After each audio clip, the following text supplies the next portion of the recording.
Hello, people. Just want to. This is supposed to be a new thing series called The Honest Gamer. Uh, Usually I would want Ass in here because he's pretty much one of the honest gamers out in our crew thing. So I'm sadly he's not here to do the first episode with me, but I'm sure when he comes next time he's gonna really make it up because he's really the honest gamer out here. But I can be too. So this one's mostly about having a deeper convo about gaming. I got a couple topics for this, and this is the first episode of Honest Gamer. And we can be harsh, we can be nice, just whatever we feel that deserves to be ranted or be a little nice. First of all, I've been seeing a lot of mobile gaming action. Mobile gaming's been having one of the biggest markets, which I'm not surprised because it's been a multi-billion-dollar industry, and a lot of people were actually surprised about that. But mobile gaming has, of course, been a while since the very beginning, and I'm not just talking about the iPad or the phone right now. It's handhelds, Nintendos, Game Boys, because mobile gaming is so easy and also cheap to get. Maybe not now, but still cheap to get. Games were cheap, and it was very simple. You can literally walk around, take it anywhere you want, and just play the game, which is why it's so simple. Now it's a big market because you have your phone, your iPhone, iPad. You can just play it anywhere you want, and most of them are, and now a lot of them are free. Of course, the reason it's free because they want you to buy the extra stuff if you want to, get the extra perks or everything. But that's the thing; it's so easy to play around with, and a lot of companies are jumping on it. Of course, Zynga is one of the biggest companies to do their own mobile gaming, especially for Apple. And it's just people, you gotta know that mobile gaming is really, really important. And I'm not surprised if it could outweigh the console. I mean, the console is always there as a great, big source of the best quality you're ever gonna get.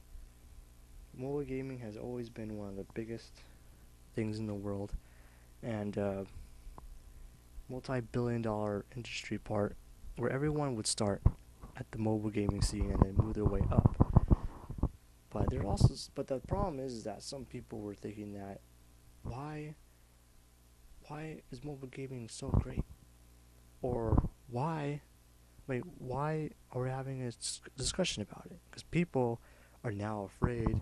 Well, actually, some critics, I should say, are afraid that mobile gaming may take over. Like, well, they're not going to take over the whole thing, but it plays a big part role in gaming. And why should you complain? Because it's still fun. I mean, it's a big market. We always play it all the time, and some of the games are cheap, and they're pretty long. There's some are $1.40, like $1.99, $5, $10, even 15 or 20. But some can be worth it because it looks pretty good and plays pretty well. I mean, freaking Clash of Clans is like still super popular right now. Because it's addicting. They're addicting. Mobile games are addicting, especially free ones, where it doesn't have really much an ending, but it just pushes you to do better and also wants you to buy the add-on stuff. That's how they make their money. They make it free so they can pull you in, and then once you get hooked on it, they'll show these little, crystals, or you can buy this many crystals for $5 or whatever, and then you use it to make yourself better in the game. That's how mobile gaming gets you. But mobile gaming is already on top, guys. They're not the biggest top, but they're on top. And they always will be, because there's always a big market for it. Every company is going for it. Whether it's, okay, we're going to start on console, but we're going to move mobile gaming because everyone plays it. And it's really easy to get yourself out there in mobile gaming because they always feature the newest games out there. Even though they're not rated, they still put it out there for you.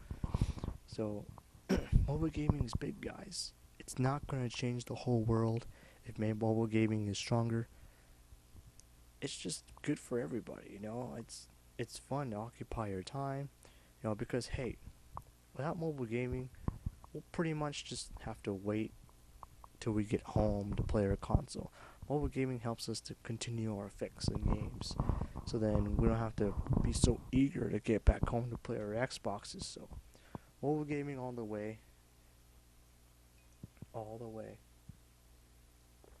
Cause I remember I had a Game Boy Color, and that was the coolest thing I ever had. Game Boy Color, and its color, like people freaked out when it's freaking color. It's like I can see colors now. It's not black and white. Whoa! I mean, even the color itself just makes people want to go to the store and just say, just shop and take my money. I don't care what game you have. It's color. I want it. And that's how mobile gaming always continue to do better. They always do better. I never had too much time where they messed up, except if like some breaks easily, but like it's always something good, you know. And Nintendo's still making a good market off it because the 2DS and 3DS, Nintendo's striving on that, you know. So mobile gaming, I don't want to hear any complaining about mobile game may take over. Well, you still play it. Come on, I know you still play it. Rockstar GTA servers, if you guys haven't noticed, but their servers are still bad. Because every time I play GTA, I can't stand it because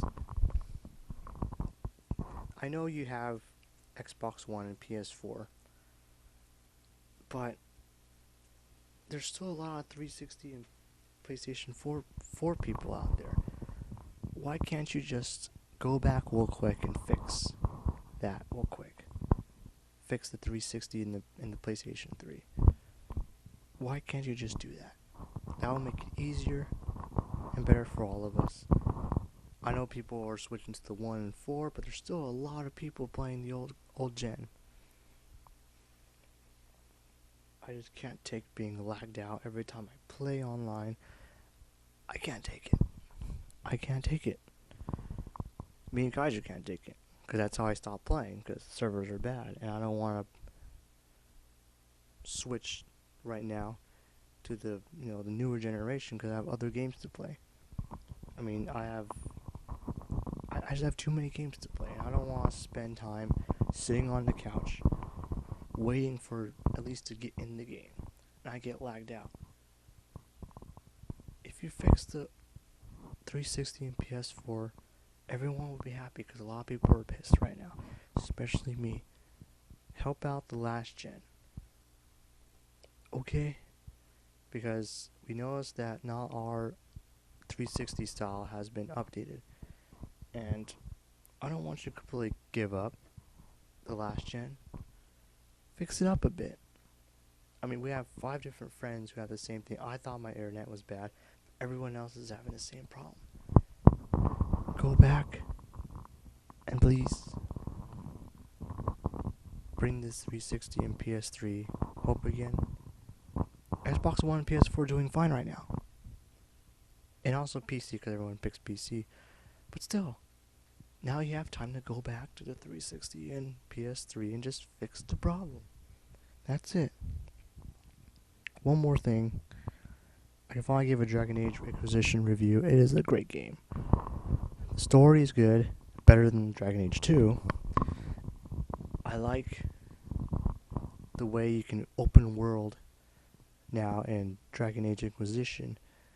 You can roam around, do many missions. There's always stuff to do, and it's a long game, 7 gigabytes or more than that to play, and but well worth my space because it's fun. I know I have a 360, but it's still awesome. They still kept that the Dragon Age feel, just a little amped, a little reamped, and a little different style, and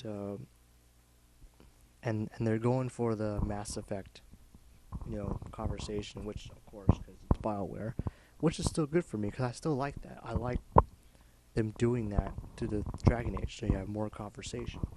And I always like that Mass Effect style, anyway. So it's like it was perfect. The conversation's good.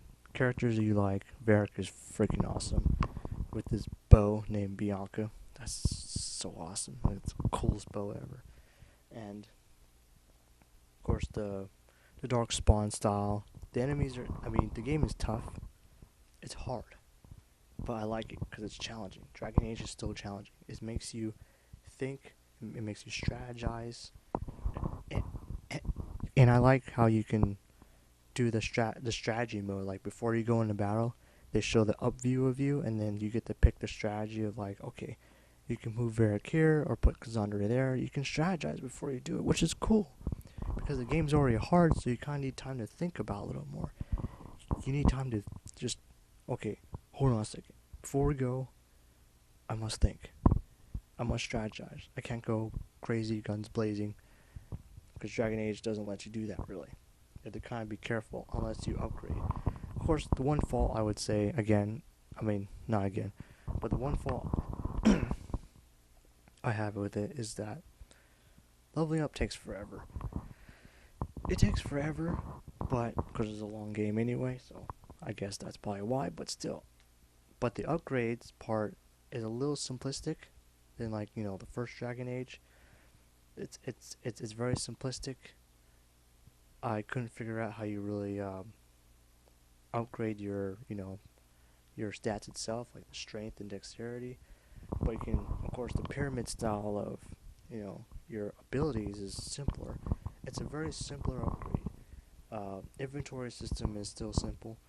You can craft stuff. You can give each other weapons and stuff, and all that. Make traps, make potions, which is still good. Again, they're sticking with the Dragon Age, just make it a little more simpler.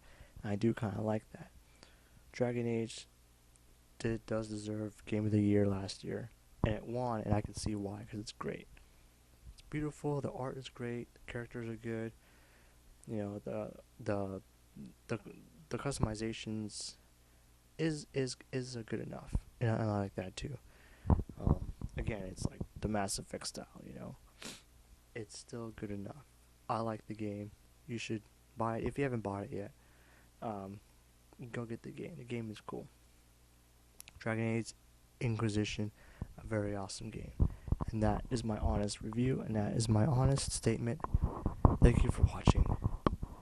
And I hope you like this video. We're gonna have a lot more honesty for other stuff. And this is Wheelie, and I'll see you next time.